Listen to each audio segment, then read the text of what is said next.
Hey, it's Chris here. In this video, I want to just ask a hard question about Donald Trump's health. Last couple of weeks, it seems to be getting worse, and I just want to share some of my observations, some things that I'm seeing, having seen thousands of patients over the years as a nurse, particularly in end-of-life situation. So I want to talk a little bit about that, my perspective, and really, uh, just caring about somebody as a human being. I would urge him to go see an internal medicine specialist, a physician, for diagnosis and treatment. I wish he would do that because we can observe things, we can talk about things that we see. But one thing that healthcare providers, and I'm a registered nurse, so I can't diagnose and treat any disease. I can only share what I see and compare that to disease processes I'm familiar with.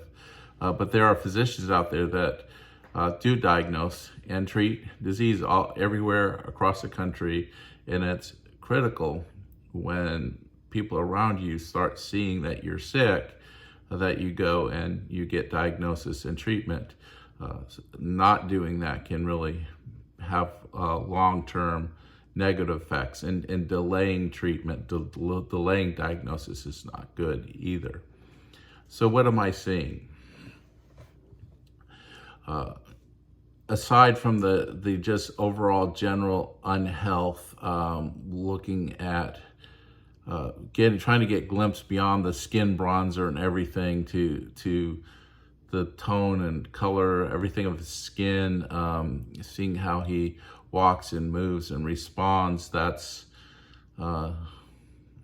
concerning. It's becoming increasingly concerning. But one of the things that we've noticed, a lot of people are pointing out, oh, this is a sign of his dementia and everything. Noticing in the last few weeks a real increase of confusion, of slurring his words, and of lethargy. I'd like to suggest that maybe it's not so much dementia, but some other things happening. Because in our bodies, when our liver isn't working to filter the blood well, we get ammonia built up in our system. And those high levels of ammonia can often lead to that kind of confusion and slurring of words and lethargy.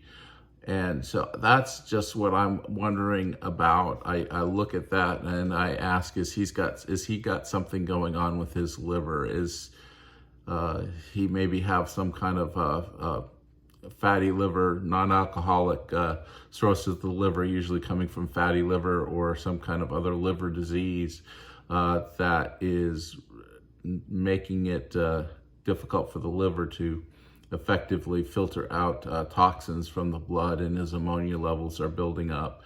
And that's why you're seeing the confusion, the slurring, and some of the lethargy.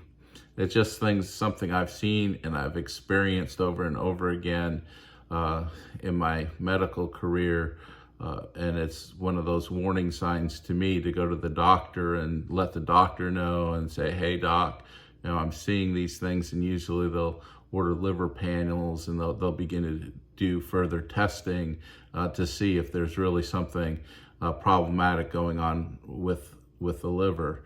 And again, this is something that we want doctors to diagnose and treat, but I would want that anybody that was close to him would urge him to not ignore things and get treatment. Maybe he is, and he's just not revealing whatever health conditions that he has that may be significant, because he doesn't want to be president, and he recognizes that there are lots of questions around his cognitive decline and his health and everything. And so there's probably a lack of willingness to be transparent, and he may be getting treatment and we're just not aware of it. But I do think that these kinds of things are important to talk about when we choose somebody in the United States.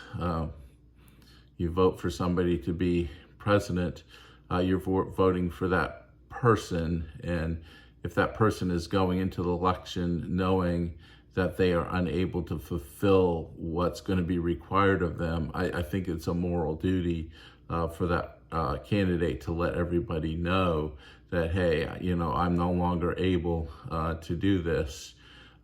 It was a hard decision for President Biden to recognize that he's not one to carry the standard forward, and he pulled out, and I commend him for that. It was interesting to me that I made video probably back in, I think it was back in February, which predicted, based on my healthcare experience, how Biden would perform in a presidential debate, and it pretty much lined up with what I said based on my medical experience.